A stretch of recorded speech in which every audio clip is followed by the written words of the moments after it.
Siguen las noticias de Directo América. Es la hora de actualizar nuestros titulares. Veamos. El expresidente francés Nicolas Sarkozy fue condenado a 5 años de cárcel por asociación ilícita en la financiación ilegal de su campaña electoral de 2007 por Libia. El conservador denunció una injusticia y anunció que apelará a la sentencia, pero deberá ingresar próximamente a prisión. Tenemos reporte desde París. El presidente de la Autoridad Palestina, Mahmoud Abbas, entregará hoy vía remota su discurso ante la Asamblea General de Naciones Unidas, manteniendo la guerra de Gaza en la agenda pese a la prohibición de ingreso a Estados Unidos emitida por el gobierno Trump. Ampliamos desde Nueva York. Y Dinamarca calificó de ataque híbrido una nueva incursión con drones sobre varios aeropuertos del país durante la noche, que siguieron un patrón similar a violaciones en el aeropuerto de Copenhague el lunes y martes. El gobierno indicó que por el momento no había pruebas para vincular las acciones con Rusia. En nuestra revista de prensa repasamos los titulares de los medios europeos y moldavos alrededor de las amenazas de injerencia por parte de Rusia de cara a los comicios legislativos en Moldavia este mismo domingo. Marta Moya llegará al estudio enseguida para hablarnos de ello. También en economía hablaremos de los acercamientos estratégicos de la Unión Europea al sudeste asiático en busca de socios comerciales, mientras se alejan de la dependencia de Estados Unidos. Bruselas ya cerró un acuerdo con Indonesia y ahora quiere pactos con Tailandia, Filipinas y Malasia. Revisaremos los detalles con Juan Pablo Lucumi. Primero las noticias.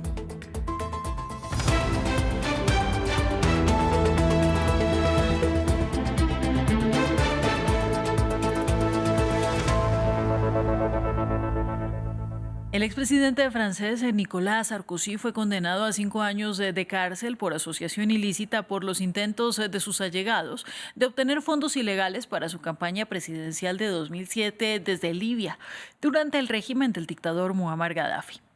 Aunque apeló la sentencia, el líder de 70 años tendrá que ingresar a la cárcel en los próximos meses. Sarkozy, sin embargo, fue absuelto de los demás cargos, incluyendo corrupción y recepción de financiación ilegal de campaña. La sentencia se suma a otras 2 por corrupción, tráfico de influencias y financiación ilegal de la campaña en 2012. Nos ampliaba desde París nuestra periodista Erika Olavarría. Esta sentencia está además acompañada de un mandato de cumplimiento provisorio, pero diferido. Parece complicado, pero no lo es tanto. Esto quiere decir que Nicolas Sarkozy tiene un mes para presentarse frente a un juez que luego puede dictaminar su ida a prisión dentro de los 4 meses siguientes. Eso es justamente porque dice la presidenta de la Corte, es importante, es un presidente, es un delito grave y por lo tanto irá a prisión aun cuando él apele algo que él ya ha mencionado. Así de simple la decisión. Recordemos entonces bien que ha sido condenado a 5 años de prisión. El fiscal había pedido 7 años y a una multa de 100.000 euros. El fiscal había pedido 300.000, 5 años además de inhabilitación para presentar a cargos públicos. Como tú bien dices, solamente la justicia retuvo el cargo de asociación ilícita para corromper, en cambio no tuvo en cuenta los otros 3 cargos, por eso nos parece un poco alta la condena, vista que en realidad el fiscal había pedido 7 años por 4 cargos, pues han retenido solo 1 y en cambio la condena sigue siendo alta, 5 años de cárcel. Corrupción pasiva, desvío de fondos públicos y financiamiento ilegal de campaña han quedado entonces descartados.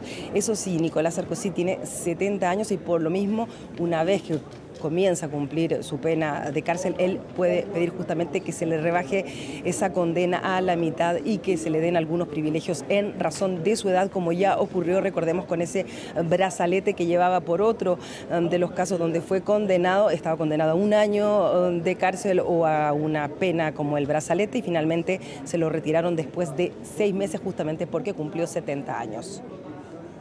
Pues bien, justamente al conocerse la sentencia, Sarkozy reaccionó defendiendo su inocencia y denunciando una injusticia. Esto dijo. La haine n'a donc décidément aucune limite. El odio no tiene límites. Je déférerai aux convocations de la justice. Et s'ils veulent absolument Asumiré mi responsabilidad, cumpliré con la orden de la justicia y si quieren que duerma en la cárcel, dormiré en la cárcel, pero con la frente en alto.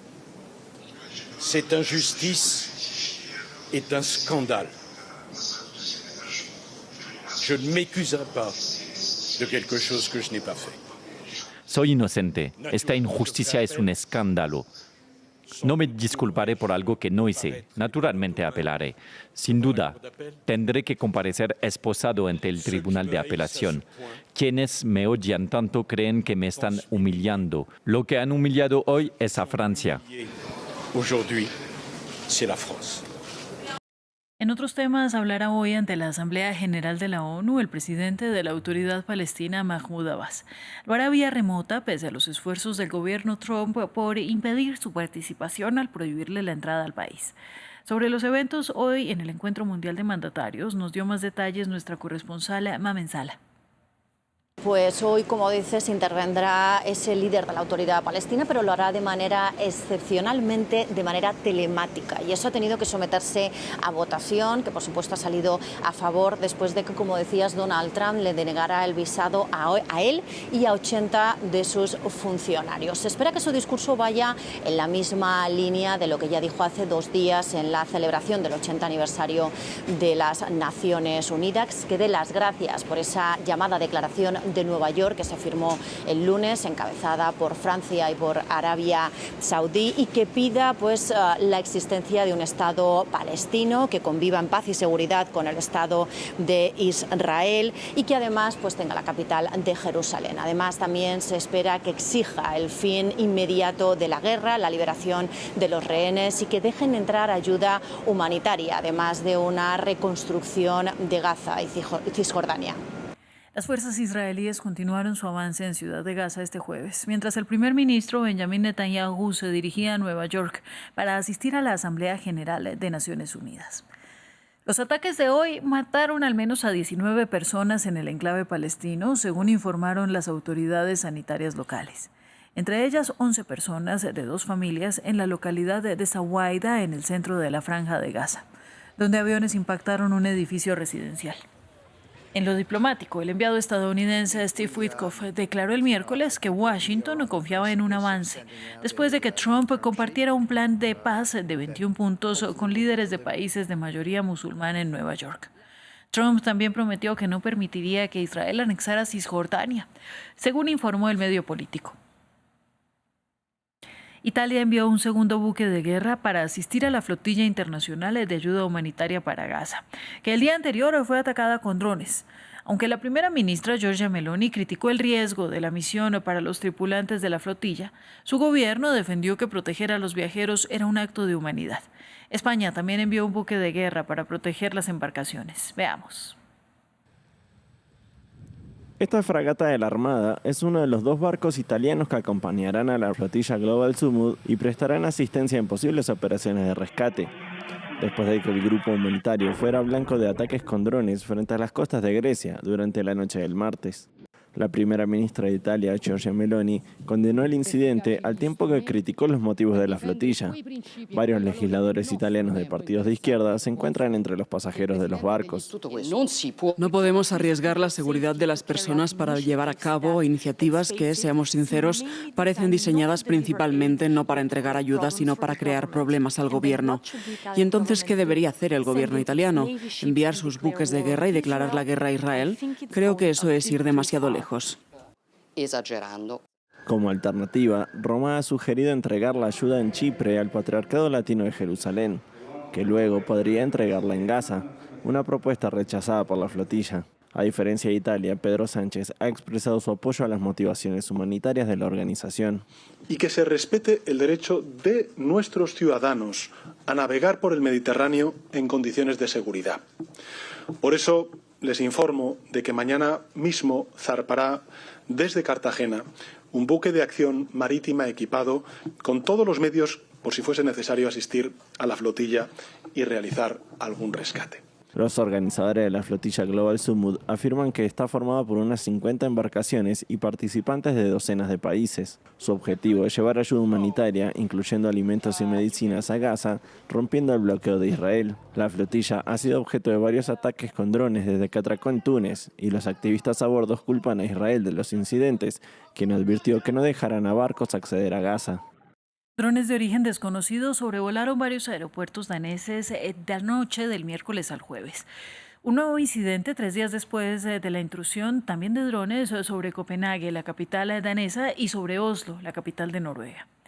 Esta mañana el gobierno de Dinamarca afirmó que el objetivo de estos ataques híbridos es sembrar el miedo y crear división y temor, aunque indicó que por el momento no había elementos para vincular directamente a Rusia. Esto es lo que se sabe. Un objeto volador muy luminoso atraviesa la noche y vuelve a despertar la inquietud en Dinamarca. En estas imágenes autentificadas por la agencia Reuters, un dron sobrevuela el miércoles por la noche el aeropuerto danés de Aalborg, en el norte del país. El sitio, utilizado tanto para vuelos comerciales como militares, tuvo que cerrarse durante varias horas.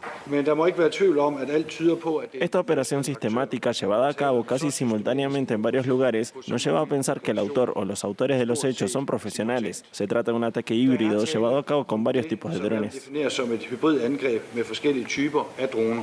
La policía ha abierto una investigación en colaboración con el ejército y los servicios de inteligencia daneses.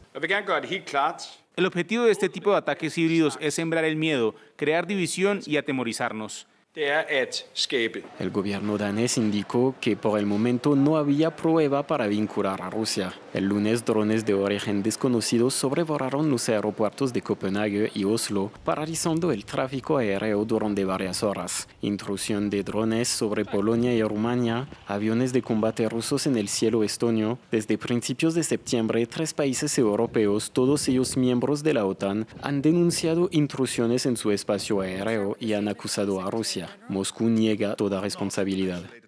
Y la primera ministra danesa, Mette Frederiksen, se disculpó este miércoles en Nuuk ante decenas de mujeres víctimas de anticoncepción forzada en Groenlandia. La campaña orquestada por Dinamarca en la vasta isla ártica durante más de 3 décadas ha perjudicado a miles de mujeres inuit. Vino a disculparse en persona, en la ciudad de Nuuk, en Groenlandia. La primera ministra danesa se reunió con decenas de mujeres víctimas de esterilización forzada, un plan orquestado durante 3 décadas en esta antigua colonia danesa. Hoy solo hay una cosa correcta que decir: perdón. Perdón por la injusticia sufrida por ser groenlandesas. Perdón por lo que les arrebataron y por el dolor que les causó. En nombre de Dinamarca, perdón. El caso de la espiral, como es conocido en Dinamarca, se mantuvo en secreto durante mucho tiempo, pero en 2022 una serie de podcasts reveló al público la esterilización forzada impuesta por el gobierno danés. El objetivo era claro: limitar el crecimiento demográfico del territorio habitado principalmente por los inuit. Había 9.000 mujeres en edad fértil y en 4 años les insertaron el dispositivo intrauterino a la mitad, lo que redujo drásticamente la población. Henriette Bertelsen es una de las víctimas de esta campaña de esterilización forzada. Habló con Sarah Andersen para France 24 en junio pasado. Los médicos introdujeron dispositivos grandes destinados a mujeres que ya habían tenido hijos. A esta edad, nuestros úteros eran aún muy pequeños y los dispositivos demasiado grandes, así que nos los insertaron. El dolor era insoportable.